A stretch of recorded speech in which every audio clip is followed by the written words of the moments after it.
Alamin naman natin ang sitwasyon sa Bukidnon kung saan sugatan sa pamamaril ang re-electionist mayor ng Abilar, Bohol pala, na itinuturo ng kampo ng kalabang politiko na siyang unang nagpaputok. Isang miyembro naman ng Board of Election Canvasser ang patay sa pananambang sa bayan naman yan ng Salipada, Cape Pendatun sa Maguindanao. May news to go si Connie Sison.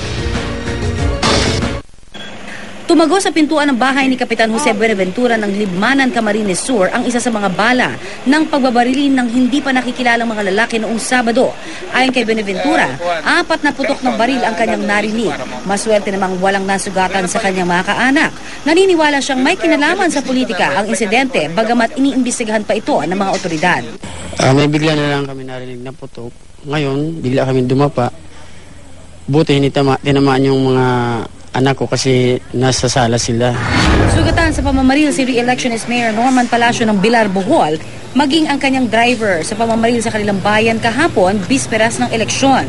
Kwento ng alkalde, walang habas na pinagbabaril ang kanilang sasakyan ng campaign manager ng kanyang makakalaban na si dating board member Esther Galbreth. Ngunit ibang bersyon ng campaign manager na si Elmer Namokat. Anya sila ang binaril ng kampo ni Palacio at mismong si Mayor pa nga ang nagpaputok. Handa naman daw sumailalim ang dalawa sa paraffin test. Nagpapatuloy naman ang standoff sa isang checkpoint sa Barangay Milagroso sa Ormoc City sa pagitan ng mga pulis at kampo ng pamilya Codilla sa Ormoc City. Hinarang kasi kahapon ang sasakyan ng mga Codilla sa paghihinalang may lamang baril ito. Pumalag ang kampo ng mga Codilla dahil illegal daw ang checkpoint. Pero nanindigan ang pinuno ng checkpoint na lehitimo ang kanilang operasyon. Hanggang ngayon ay nanatiling tensyonado ang tagpo roon.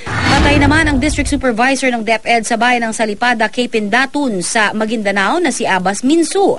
Matapos pagbabarili ng dalawang hindi pa nakikilalang salarin na riding in tandem.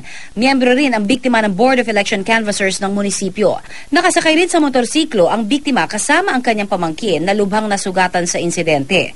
Ayon sa mga nakasaksi, matagal na nakapark ang mga suspect sa highway na tila hinihintay ang pagdating ng biktima. Hindi pa matukoy ng mga otoridad kung election-related ang krimen. Connie Sison, GMA News.